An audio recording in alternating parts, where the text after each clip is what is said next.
Hello, everyone, and welcome to Albion Obsessed. This is episode number 27, where we come to you on the back of a disappointing defeat to Manchester United at Old Trafford. But I suppose it shows you how far we've come that we can say a defeat against Manchester United is disappointing.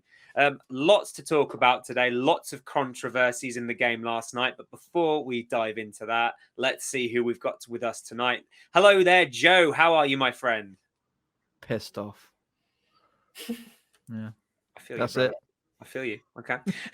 Toby, mate, it's good to see you. How you doing? Yes, yeah, doing well, but same as Joe, really. I mean, I just it's always deflating the day after a defeat. Yes.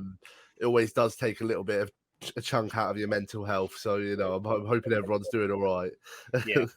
It's funny that, isn't it? Because, I suppose to a lot of people who don't watch football, it's just a game. Yeah, they just don't get it. No, but it's amazing how a defeat or a bad performance really, as you say, Toby, it really messes with your head. For me, it feels like a gut punch. It's just like such a windy feel. You're like, oh no, that happened. Yeah. How are you, Kurtis, mate? Apart from the gut punch, how are you doing? Well, I'm not angry so much. I'm quite just disappointed, really. So today I've just been a bit like sort of Blair, nonchalant, just sort of like. It's like when your parents are saying, "We're not angry, we're just disappointed." I was like, that, officials? You hear that? We're not angry. The dunk thing last night. I was like, dunk. I wasn't angry. I was like, bloody hell, dunk. Oh. Not again. Just at the FA for that one, mate. Yeah. I mean, we're going to talk about it, I'm sure, but absolutely, I still cannot believe it, and I'll let Tom get to it when it comes.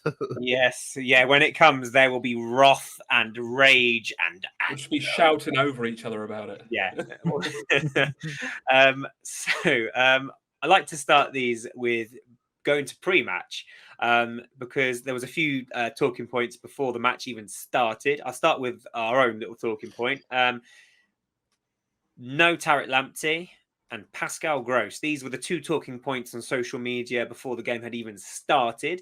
So we'll talk about Tariq Lamptey first. Joe, were you surprised to see Tariq omitted from the squad, or do you think that was the natural thing to do after 90 minutes 3 days ago? Yeah, as you say, I'm not particularly surprised because obviously he played. Did he play full 90 minutes against Watford? Pretty much. Yeah, no, he didn't get subbed off. He played the whole game. Right. Okay. So yeah, not surprised. Just obviously still having to manage him. Obviously he's still quite young, so his body's still growing as well. So you don't want to, overdo it for him. And we're gonna.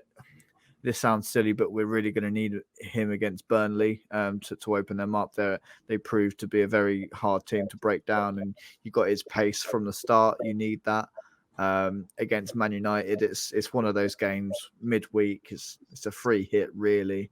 So yeah, I would much rather have Lamptey from the start on Saturday.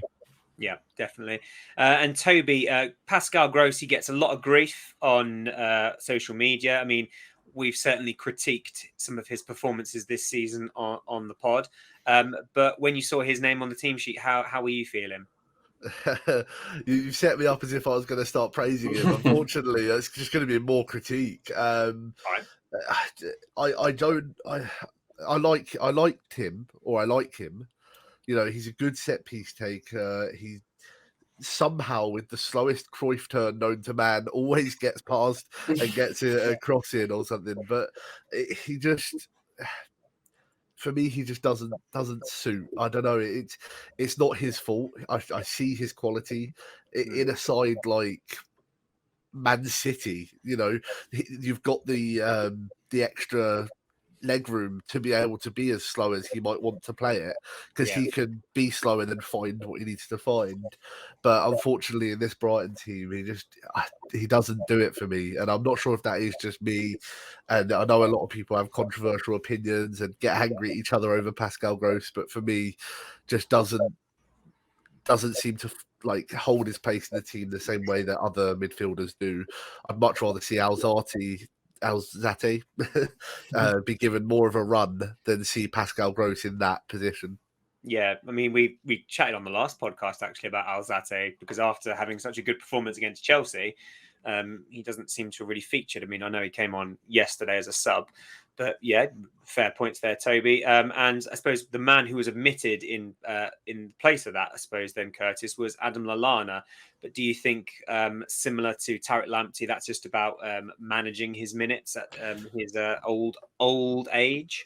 I think so. He's the sort of guy you want to keep fit. He's just usually really good. He was great in the Watford game, and I just think maybe they are doing the best they can to try and keep him fit, essentially. So yeah, we're going to need someone like him for Burnley, definitely. But I think he could have done a job at Manchester United. But yeah, I think his leadership skills speak for themselves, and I think because Biss really struggled yesterday in midfield. Yeah, I wonder if having Lallana alongside him to sort of be vocal and do what Adam Lallana does might have helped. And I say old, he's only a year older than me. It broke my heart the other day when Chloe said about him being old. I was like, he's only a year older than me. But anyway, we digress. And then, of course, on the Manchester United side, Varane didn't start, which I suppose was a bit of at the time we thought was a bit of a blessing in disguise, didn't we, Joe? Yeah, we did. But we can give Man United as much crap as we want. But throughout their squad, they do have players that can come in and do somewhat of a job, a professional job, to help them at least try and get a result, which in the end they did yesterday. But yeah, obviously Varane, everyone knows what he's achieved in the game. When you see his name not on the team sheet, you do sort of think, oh, thank God for that. But then you look at the other end and you see Cristiano Ronaldo. So, we needed a little bit of help maybe to try and boost our confidence a bit. But yeah, it's just one of those things. Lindelof is a good player. As much as people meme their defense, he is a decent player. So, don't see much difference there, really. Yeah, definitely. But let's jump into it then, lads, because the first half, I think it's a fair comment to say that we were probably the better team. More possession, more shots on target, more shots altogether.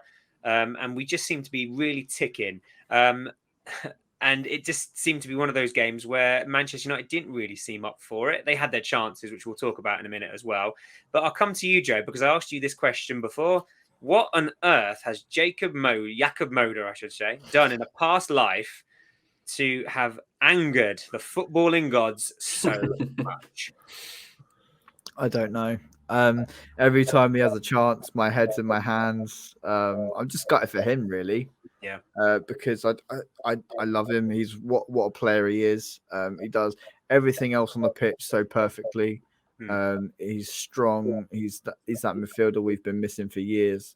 And I just can't wait for him to start scoring because that just complete him as a player, and he's got a real big future, huge future. Definitely. Toby, would it be fair to say that De Gea had to pull off an absolute worldie to prevent Jakob Moder from scoring yesterday? Oh, mate, when that header comes in, I'm already hands in the sky, turning around. Yeah. Only when I've looked back to the TV to see that we're on the corner, am I thinking, are you kidding me? Is this man real?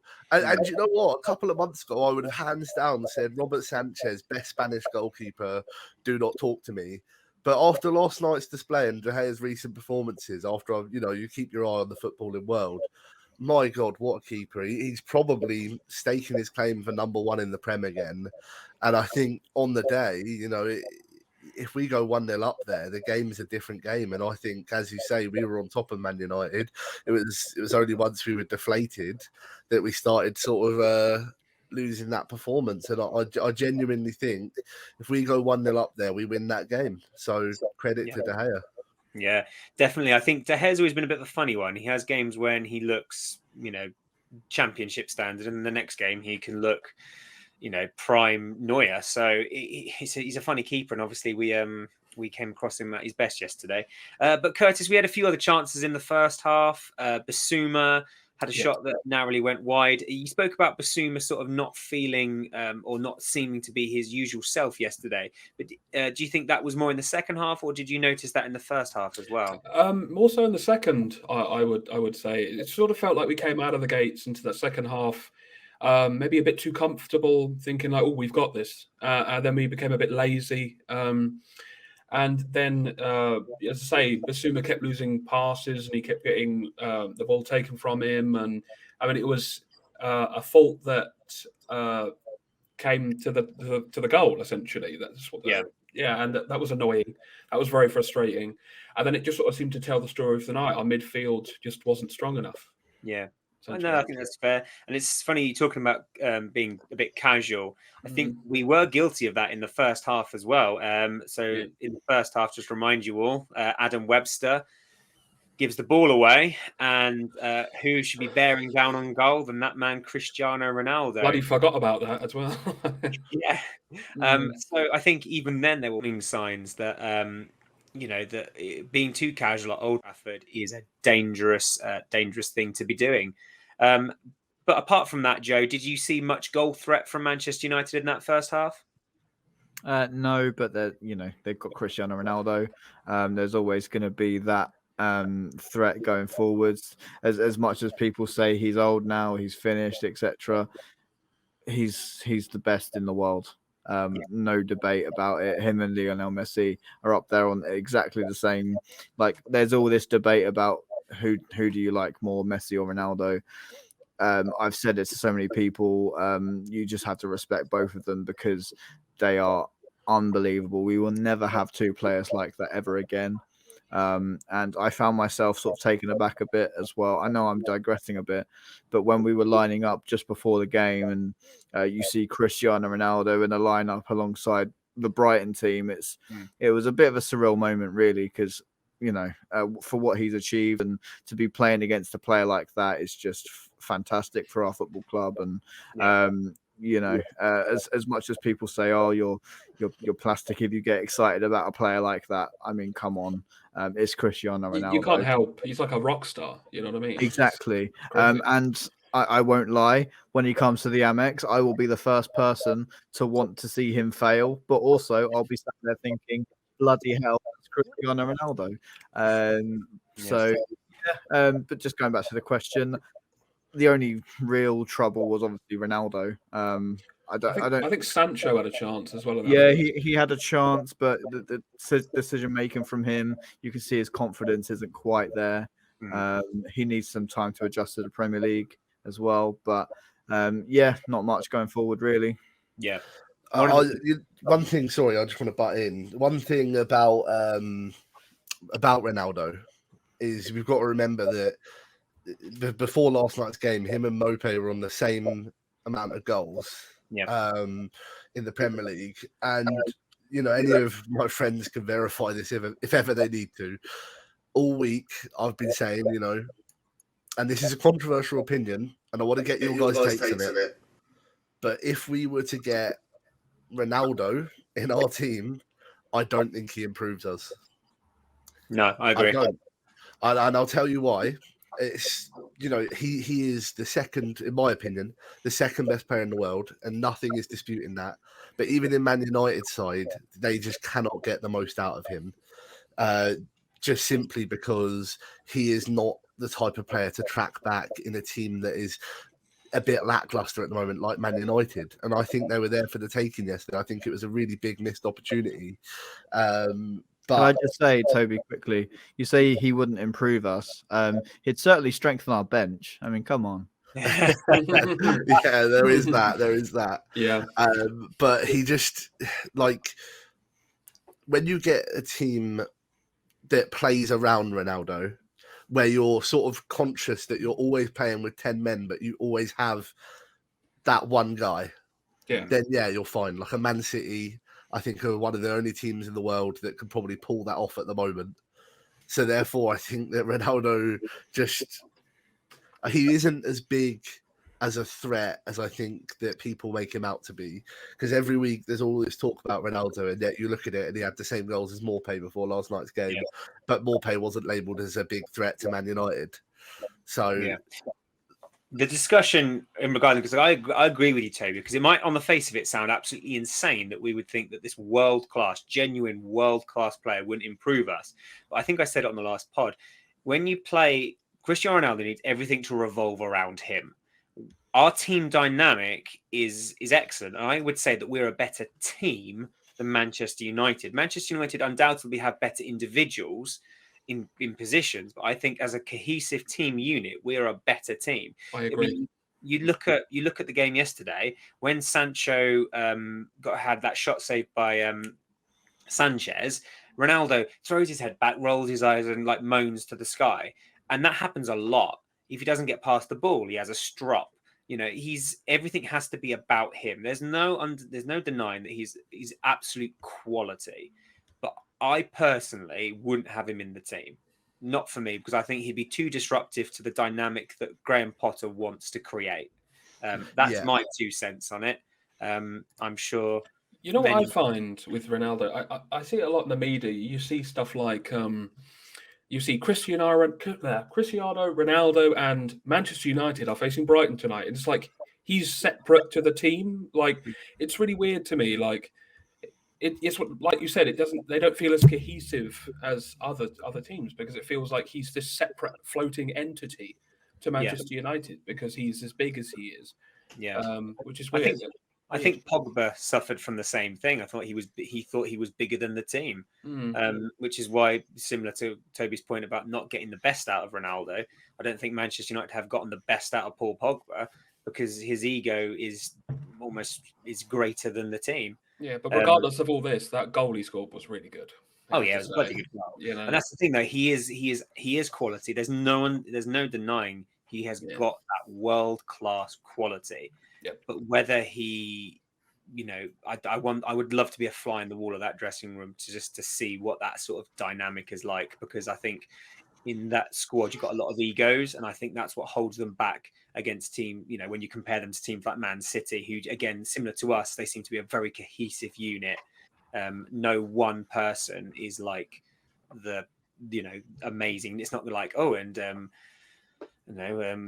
so and so Manchester City. It's not going to be Manchester City and Jesus are going to be playing Brighton. It's just Man City. Yeah. Whereas, as you say, Kurtis, it's Ronaldo. So anyway, we digress. So first half, really good performance from us. Going into half time, I was quite quietly confident that if we kept that sort of intensity in our game up, that we would, we'd nick a win. What I would say in that first half, boys, and feel free to chip in if you think I'm wrong here, was I didn't think that we were, although we were creating chances, I wanted to see Neil Maupay getting at their defenders, a bit more, because I thought everything we did was just in front of their back four. And I wanted to see Trossard and Maupay make those runs in behind, because that's how you get at people like Maguire, because he's got the turning circle of an oil tanker.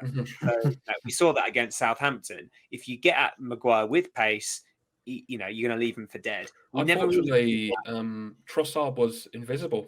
Really, I didn't see him at all out there. I didn't see him making any runs or anything. I think it was a mistake to bring him back from injury so soon. Yeah, I think so. Maybe from the bench, I would be more for that. For Maupay, his work rate yesterday again top notch. Can't really fault the work rate side of things. And what he was trying to do, holding up the ball, I thought he did really, really well. But what he didn't have was that player running off of him. And again, like Spurs, felt a little bit isolated. Yeah, it's almost becoming a running theme, isn't it? Yes. If only we could have predicted this. So maybe, as I say, maybe that's a bit harsh on Maupay. I'm not necessarily saying it's Maupay's fault. I would have just liked to see him vary his game, I suppose. But anyway, we go into half-time. And I think it's fair to say that Potter lost the half-time team talk at the two managers, because we come out and some absolutely catastrophic few minutes for Brighton. So let's talk about conceding the goal. So Bissouma uncharacteristically gives the ball away, and before you know it, who's bearing down on us than that man, Cristiano Ronaldo, and he puts in an absolute screamer past Sanchez. Now, Kurtis, you've said about Bissouma looking a bit last night struggled a bit. Do you think that Basuma was perhaps not up to speed in the second half, or was it just complacency, arrogance? What do you think it was? I think possibly complacency. I don't know. I just think maybe we got, in the half, maybe something was said like, keep doing the same thing, boys. You're doing a good job out there. And we just got comfortable with playing that way. And they just came out more up for it in the second half because really they needed that win more than we did because they wanted to get into that top 4 position. So, I just think we just rested on our laurels a bit and we were just picked up on our mistakes, shall we say? Yeah, definitely. Joe, you said on the group chat that you thought Basuma was carrying a bit of a limp. Yeah, so just before we gave away the goal, he tried this little flick over on the near touchline, and then from that was walking really gingerly. And then he found himself again in the middle of the park. I think it was Dunk or Webster who played the ball to him. He's turned to have a look and see who he can play it to. But as I say, just before that, moving really, really badly. Looking at the bench as well a little bit, maybe thinking, bring on somebody to, I can't carry on. And then obviously what happened has happened. So I think his head just wasn't in the game at that moment. And when you lose your concentration against Manchester United and you got Cristiano Ronaldo 2 feet away from you, it's game over. Yeah, definitely. Toby, I was thinking about this on my drive home from work tonight. I've been thinking about the season as a whole, and I've been thinking about the goals we concede. And I've come to the conclusion, I'd like to get your thoughts on this, mate. Do you think Brighton are almost the architects of their own downfall? Because I can't think of a game where we've been outplayed as such. We just seem to lose concentration, make mistakes, and it always seems to lead to the opposition scoring. What are your thoughts on that, mate? Yeah, I mean, football, particularly at the Premier League level, I think, is a game of inches and a game of mistakes. I think no football game is played where a mistake hasn't been the reason for a goal being scored. I think with Brighton's play style, I just think it means that when one of those mistakes are made, it costs us a goal, and I think it looks worse on us. But you could go and watch a Southampton game where they make a misplaced pass or they make a bad touch that leads to a goal. It's just they made the bad touch with one of their strikers, but they then counter-attack and score. So I think it's, it looks worse than I think it actually is. And I don't think it's a glaring problem. I don't think that, for example, Lewis Dunk getting all the slander that he's getting, I don't think that it's someone's fault or anything. I just think it's the way that we're set up makes our mistakes look worse than they actually are. Compared to the benefit we get. I think it's the same sort of risk and reward basis, but just, we look worse for it. And I applaud both the players and Graham Potter for sticking to that, because other teams might do it once, make the mistake, and then be like, well, actually, we look bad on that one. But actually, I think you need to credit the team where it's due, that they do have the balls to play like that. Oh, yeah, definitely. As you say, the risk reward factor, I think, has worked in our favour more than it has gone the other way. But no, thank you for your thoughts on that, mate, because I just wondered if I was talking out my my arse. So let's get on to it then. You mentioned there Dunkey getting slammed a lot on social media at the moment. The first question I'm going to ask you, boys, I just want a yes or no answer, and we'll dive into those in a minute. So Dunkey, again, too casual, gets caught in possession, reaches out, brings the man down. Referee goes and gives Dunkey a yellow card. VAR intervene and say, go and look at the monitor. Ref changes his decision to a red card. So my question to you boys, just yes or no, was it a red card, Joe? We can go into the ins and outs of it in a minute. Just for now. It's a tough one. No. Okay. Toby. No. And Kurtis. Full house. No. Yeah, and mine's a no as well. So, Joe, you're obviously wrestling with that decision a bit because it's a tough one. So, Joe, let's put your thoughts across to the listeners out there. Why, in your opinion, was it a tough call? It's just something I always do when there's a dodgy decision that goes against Brighton. Is I think of if it was happening against us. No, sorry, for us. If it was at the other end of the pitch, basically, and I think that I would probably be calling for a red card if it was Maguire. Of course.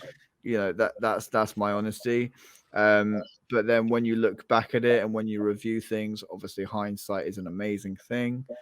That's why there's VAR, but does it need to be intervened when it's not clear and obvious? That's the real argument. The referee's making a decision. Why is it being intervened? It's not clear and obvious because Adam Webster is there. And you see an extended highlight of when Adam Webster actually gets to the ball. I know, obviously, I can't remember his name, Ghana, or whatever his name is. Elanga. Obviously, yes, he's pulled down. He has got a bit of pace. So, but then Webster is there and will have the opportunity to tackle him. So, I'm not overly sure on the rules there, but it's last man, and there's Adam Webster. So how can it be last man? As I say, it's a really tough one. Anything to add on that, Toby? Yeah, actually, yeah, I've got a couple of things. So first of all, I think he went down far too easily looking for it. Absolutely, no doubt in my mind. He's thought this is going to be a red. I'm going and I'm making a meal of this. I think normally if you've got that striker's instinct, you try and like muscle off whatever's coming your way and try and go through. But he just took the easy route out, I think. Second of all, not to say that it's not a foul. I think it was a foul. Second of all, you look at when we played Man United last season and Danny Welbeck was in the box. Yeah, you beat me to that point. Yeah. I think it was a very similar challenge. Yeah, Maguire pulled him down. Exactly the same, basically. And yet we had no penalty. They had no cards. And that was in the box. And you're thinking, hang on, Danny Welbeck was loose there, didn't get to take a shot because of it.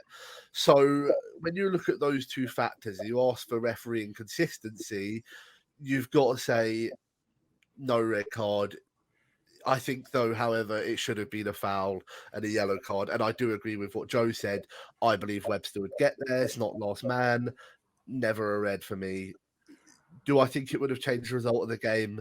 No, I think we were probably with the one goal, I think we were probably too far gone at that point. But nor do I blame Lewis Dunk. I think it was clumsy, but I don't think Lewis Dunk is at fault either. Yeah. And Kurtis, what were your thoughts, mate? Pretty much Joe and Toby echoed a lot of what I was thinking. Although, again, I don't have anything bad to say about Dunk. As I said to you before the pod, I wasn't angry. I was just really disappointed with it because, he should be knowing better than to do things like that. It just didn't look like a red to me. It just, again, like with the whole Webster thing, I thought Webster could have, got that out or whatever. He was close enough to. It was just very frustrating. The whole situation was very frustrating, and it took so long, as per usual. It's just frustrating. I don't know what else to say about it, really. So, I'll cast your mind back as well to Dunkey versus Palace. That was a red card where he was frustrated and lost his head, and that is something that has happened to Dunkey in the past. I think I recall one maybe against Rotherham or something back in the Championship. I can't remember exactly. QPR it was. That was it, QPR. Where he loses his head and makes a tackle out of frustration. This is one that he didn't do. I don't think this was Dunk's aggression showing. I think it was just a pure mistake, and unfortunately, just a lapse of concentration has cost him his place in the match. And I still disagree with the decision, however, but. Yeah, it was no doubt about it. It was a foul, as you say. It was sloppy. It was casual. But what really, just that sigh, isn't it? And I am going to rant a little bit, and I do apologize. No, please do. I think I know what you're going to say, so please do. So, whether or not, so let's talk about. So, as you say, Joe, Lewis Dunk was not categorically, objectively, he was not the last man. The discussion regarding whether Webster would or wouldn't have gotten there is subjective. That is not, we never know, won't be able to tell what would have happened if play had continued. We won't know that, but what we can say is objectively, Dunk was not the last man. And therefore, the referee's initial decision to award a yellow card is not a clear and obvious error. VAR is only meant to intervene if an official has made a clear and obvious error. So I do not understand the justification for that happening. And it makes me really cross that the referee bottled the decision when his initial reaction was the right one. And it infuriates me to think that big clubs like Manchester United get these decisions because of who they are and because of who they're playing and where they're playing. It's like Toby said, last season we had a Stonewall penalty denied to us because it was Manchester United. Seasons ago, we got given a penalty awarded against us after the game had finished because it was Manchester United. It is really difficult to accept these decisions as not some sort of top six bias when they're just starting to stack up. Was it a foul? Yes. Was it worthy of a card? Yes. Was it a red? No. And what really makes me cross is the lack of consistency, as Toby has said, because later in the game, Luke Shaw should have seen a second yellow card. Wasn't given. Veltman took a quick free kick, was told to bring it back. And then the play continued or whatever. However, later in the game, before United scored their second goal, McAllister was fouled. The referee gave it the other way and let Pogba take a quick free kick. The lack of consistency is appalling. The officiating in this country, the levels of it, as Aaron has said before, is absolutely appalling. And it's not just with us as well. It's not. Rampant, we're not the only team that this happens to, and I totally get that. And regarding your point, Joe, about saying like if this had been us, we would have screamed out for a red. And I get that argument, but there is still an objective sort of that's right, that's wrong, and it was just the wrong decision for VAR to intervene. It was the wrong decision, and it turned the head on its game. It turned the head on its game. That's how angry I am. I can get my sentences out. It turned the game on its head. And it just makes me so angry. So angry. I've got two theories. Sorry, Tom. I've got two theories. So either A, the ref has seen and VAR have seen Cristiano Ronaldo barreling down towards the referee and screaming in his face. I saw it. I was like, come on, mate. Right in his face. He was right up in his face. When you've got Cristiano Ronaldo screaming at you, you think, oh, he's so good at football, he must be right. That's just simply not the case. He's so good at football because he knows how to try and win everything. He battles everything. And then that's my first theory, is that the ref's just been like, okay, I'm gonna allow, VAR are going to intervene to get me out of this situation, and then we're just going to overturn it because I'm scared of Ronaldo, or what Ronaldo might say. The second theory is that I think, and this is, put my tinfoil hat on for this one, the FA simply want, or the Premier League simply want, their star players to shine. And I'm sorry, but players like Lewis Dunk or whatever, they aren't the Premier League star boys. You want to see your Bernardo Silvas, your Kevin De Bruyne's, your Cristiano Ronaldo's. You want to see them always doing well, and they're always scoring goals. They're always pretty, looking nice for the cameras. And I think that is why the Big Six bias exists, because I saw Ronaldo doing his hair during a bloody corner. Yeah, you know what I mean? And I saw one as well of Mason Mount during his VAR check for the red card the other day, where he was sorting his hair and stuff. So it's I'm not sure what it is, but it is so right, and everyone always says it. There is a Big Six bias with VAR decisions, and if that's going to be the case, you've just got to remove VAR and take it back to this luck-based roller dice system. I really hope there's a big review of the officiating in this country, because, as you say, it's a shocking standard. I saw a game televised in the Australian League where the guy was mic'd up to the ref on VAR, and it showed it all on TV, really clear, really consistent. They were like, okay, if it's not hit his hand, then it's offside. If it has hit his hand or whatever, they were talking about it. They were talking about it, and we heard it. Yeah, it would be nice to have that transparency. Definitely bring that to this country. I want to hear what you're saying. I want to hear. I don't want to hear, oh, Ronaldo told me it's a foul. It's a foul. I want to hear, okay, Lewis Dunk was doing this to this guy. He was about a metre off the ball. Webster was 4 meters off the ball. This is why we think it's a red. Yeah, okay, give the red, mate. Just there's clearly a reason why they don't have that, and it's because of those conversations. It's because the referee doesn't want to explain himself. Because they're giving free kicks, penalties, decisions to players like that because of the name on the back of their shirt, and it's disgraceful. It must come. I mean, on the flip side, it must come across to like the top 6 fans as almost a bit like petulance for us to say. But as like I said to you last night, Joe, it's when you've had the decisions go your way for so long, you get so used to it. But in my opinion, you've hit the nail on the head. In the A-League, they tested miking the ref up. They do it in rugby. And, the TMO in rugby, it works. And also what I think we could take from rugby is only the captain is allowed to approach the referee because you get none of this referee disrespect. You would not have a rugby player going up to a referee and screaming in his face, screaming for a red card. It just wouldn't happen. There's a lot that football could borrow from rugby union because hearing the ref have that conversation with the TMO, and the TMO in rugby, they never tell the ref what the correct decision should be. It's just, I think you should have another look at this. But the decision last night, it was farcical, in my opinion, really farcical. It got me so angry. As I say, there were lots of inconsistencies from then on out, really. I just want to, sorry, Tom, just to cut in very quickly to make this point. I also want to say about when referees go to the monitor. You just know instantly the moment the referee's going to the monitor that they're going to overturn it, and the players know that as well, because when it cut back to Lewis Dunk, he knew the captain armband was off of his arm. He knew he was going.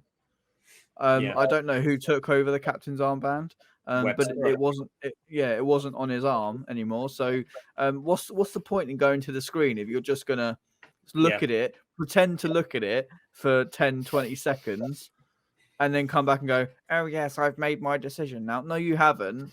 You've looked at the screen and thought you've thought what's going to look better on Match of the Day. Yeah, it's disgraceful, really disgraceful. It's just selling the spectacle at the end of the day. And I'm sorry to say it, boys, and it really does feel like it. It really feels like I've got the tinfoil hat on, but every week there's some other. And sorry, I don't want to swear or anything. I know we normally do allow swearing, but I don't want to because I feel like it will make my argument sound a lot worse. There is something going on every week where you look at it and the mind just boggles. You have no idea how someone's come to that decision. Yeah. You've seen it, and I'm not talking just football anymore either. You've seen it in F1 this year. Yeah. You've seen it in the only sport actually that you mentioned is probably like rugby and cricket, and I mean even cricket has its fair share of cheats. I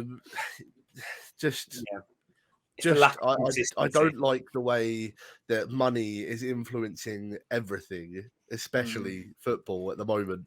It really feels like something's got to be staged. And I got my tinfoil hat right on, but the difference. Sorry, Toby. I was just going to say the difference is rugby union. I don't want to make this a rugby podcast, but I watch a lot of rugby and I like rugby. I know a lot of football fans don't like it and slate the game and slate the people involved with the game. But it's a respect sport.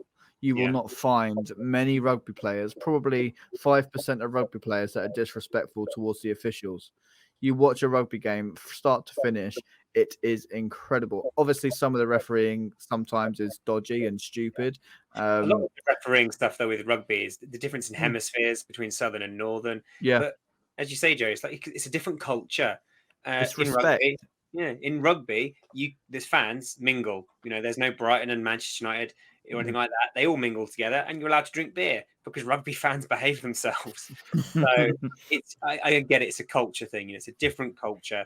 I'd also say it's extremely rare. Sorry again to butt in. I'd also say it's extremely rare to see instances of racism, homophobia, prejudice against anyone at a rugby game. I don't know why football breeds this toxic atmosphere. I don't know why it's being advertised in that way as well. You know, it's always advertised in that way that people hate each other or whatever. I mean, Maybe that's if the we started thing. to have more respect. People let these rivalries just take over their lives. Like really, at the end of it, it means nothing. You know, you watch 90 minutes of football and you go home, and that's it. I don't know why you carry so much weight in something that happened 70 years ago. Yeah, I couldn't care less if I go to Asda and I bump into a Palace fan. I will happily stand there and chat to them about football. No, I will happily stand there and chat about football to them until the cows come home. I don't care who you are. I don't care what you look like. I don't care how old you are. If you want to talk about football with me and have a decent conversation about respectful conversation, my views, I'll respect yours, and that's what it's about. I do think that's a good segue. Sorry again to interrupt, Tom, but I do think that's a really good segue. Feeling you're going to talk about what I want to talk about. So go. Yeah. Well, it fits perfectly. So why don't we? Some of the horrid things we've seen on Twitter this week. I think all of us, you know, I'm not very active on Twitter anyway. I keep my eye on it for Brighton news and Brighton opinions, but I don't really post all that much. But sometimes you've just got to put it down, and this has been one of those nights. I think the toxicity towards like Lewis Dunk, for example, people saying he's finished and he should be out of the team. Listen, guys, I know I said Lewis Dunk to Burnley on the podcast, but that was only a joke, all right? Don't need to take it seriously. Just wanted to get your guys' thoughts on that. Well, I think it's kind of like the Mopay thing. You know, he has one bad game and everyone's like, he's terrible. Why is he in the club? Like, you know, Dunk makes one silly little decision, you know, which, you know, gets him a card or whatever, and that's it. He's done. You know, it's just like, but then you can go on to his next game and have an outstanding game, score a header or whatever. And people are like, he's the best player we've ever had. The issue. It's just petty, petulant little people. That's all it is. That is the issue. People on Twitter, I like a few of them, so I don't want to single them out and sort of group them all as the same. But this is the only way I can describe it. These 15-year-old, 16-year-old people who hide behind footballers' faces and have Trossard season in their bio or whatever. Those people not aimed at anyone, then, Joe. it's not that's a complete made up season. That's a complete made up thing. I don't know if that's a real thing. I actually think that exists. Funny enough. If it does, I'm sorry. If it does, I'm sorry. But it is those people that you see mostly that engage in these really toxic ways, and they are so fickle. One moment is like, I love you, Lewis Dunk. You're my captain. You're going to take us to the European Championships. You're going to win us the Europa League. You know, I couldn't love you any more right now. And then, as you say, Kurtis, the next moment, he's getting sent off against United because of 2 seconds worth of elapsing concentration. Yeah. And now he's finished. Now he shouldn't play for our football club again. And he's been injured for like a stupid amount of time. Exactly. Too. I'm sorry, but this is a man who's played over 300 games for Brighton and Hove Albion Football Club. Respect him because he is one of the best captains you will ever see in the Premier League and in a Brighton shirt. Obviously, well up there with Bruno. I'm not putting any disrespect on the captains gone by, but Lewis Dunk is a club legend. Respect one him. Of our own. You know, from Withdean to Wembley, he's been one of our own. And I don't know why I was holding a pen in that, by the way, but solid. Take that, Trossard season. Yeah, Trossard season. Yeah. I think we on this podcast, we will critique players' performances. We will say Lewis Dunk, silly, sloppy, definitely a foul. But we do this in a way where we critique, we use critical thinking skills, and we discuss with respect, even if we disagree. But these people on Twitter seem to lack any sort of, and maybe it's a maturity thing, I don't know, but these people seem to lack sort of any sort of, just a thing in their head that makes them think maybe this isn't the best thing to say, or maybe I haven't thought about this enough. Because to say that, as you say, Joe, one of the best captains we've ever had, one of our own, a Sussex-born lad who has seen us go from League One to the highs of the Premier League, top 10 Premier League, to say that he is done after, admittedly, a poor game against Tottenham, and not a not so great game last night, or not so great decision making last night.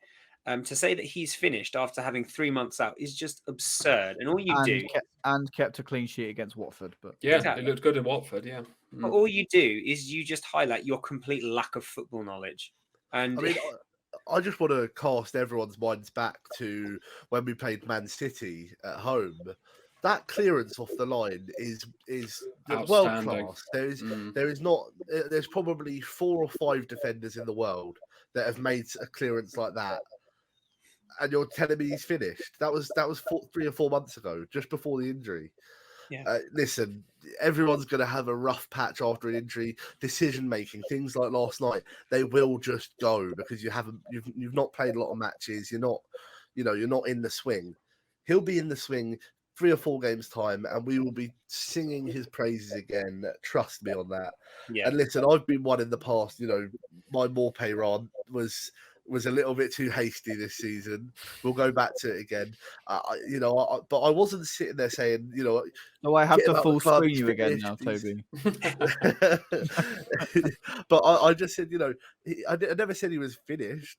I never said any of that. I just said, he needs to run out of the team. I think we need to get someone else in while he has a run out of the team, just to make him have some competition again. Because at the time, Aaron Connolly was basically his only competition, who now he's the one that's been binned off. So that's the difference, Toby. You're willing to give like constructive sort of criticisms. You don't hate the guy. You like me. You have a lot of respect for these players, and that's why you want them to do really well, and that's why you think maybe give someone else a bit of a chance, give them a rest, blah blah blah.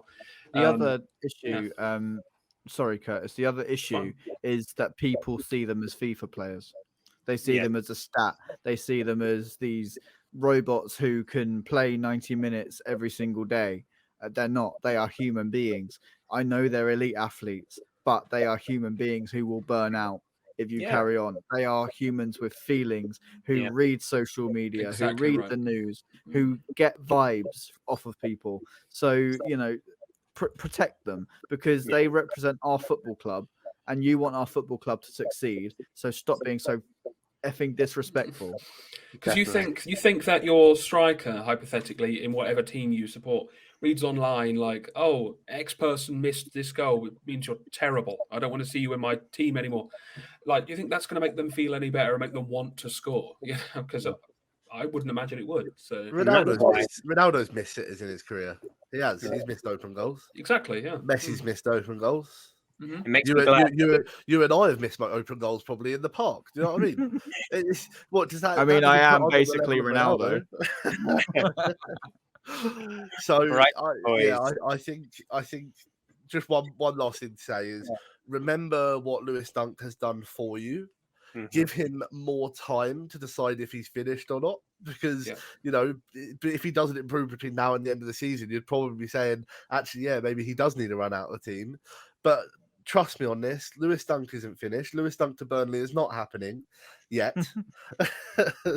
But just please give people a chance before we slate them. Yeah, it's not up to you, Trossard season.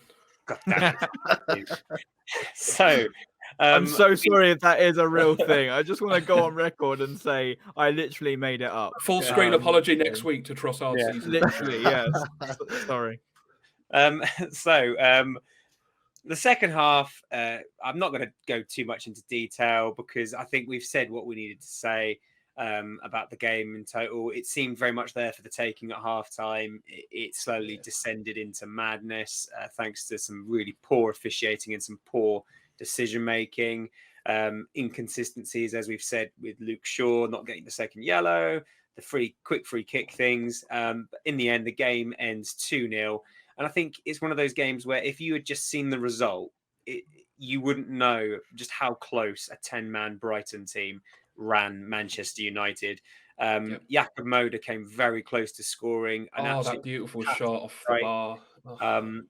And I genuinely think he's going to be, as you say, Joe, a player to watch in the next for the remainder of the season and next season as well. I'm going to make a prediction, by the way, quickly. I think he's going to score at Burnley. I'd love that. Please, I'd absolutely love it.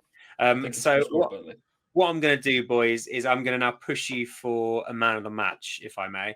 I have a feeling I know who you're all going to say, but I'm going to ask you anyway. Joe, who was your man of the match? Lewis Dunk, no. Jakob Moder. How about you, Toby? Yeah, I think it's hard to say anyone else. You know, that header should have been a goal. That one that hit the crossbar could have been a goal. He could have been the one that brought it back to 2-2 single-handedly. So it's got to be Jakob Moder. Yep. Kurtis, any different or? I agree to an extent, but I also say that there were some issues with Sanchez, but I thought he made some incredibly good saves as well. But there was definitely some errors with him again, which seems to be a bit of a pattern, unfortunately. But I'm sure he'll. He's young. He's a young keeper.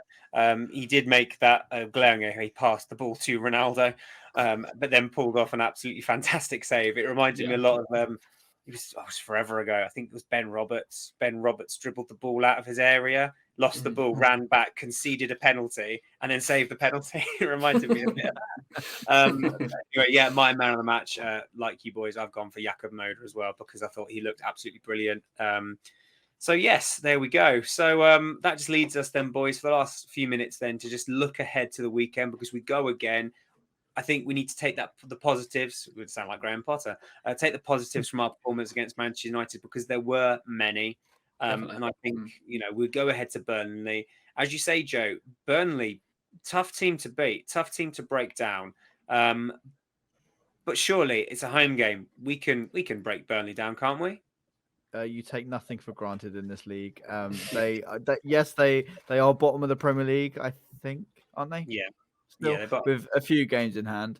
So I'll give them that. But it's Burnley. They're a physical side. You always know what you're going to get with them. It could be one of those dross 0-0 games where we just can't break them down. I would love to sit here and say we're playing bottom of the league, so we're going to win 6-0. But that, as you've said many times, Tom, it's not the Brighton way. So I'd like to sit here and say we're going to win. I think we will win, but it's not going to be easy. No. Toby, is there anything or anyone you would particularly like to see have a run out against Burnley? I'd just like Lamptey to start again. I think that we look a much better side with him in the team.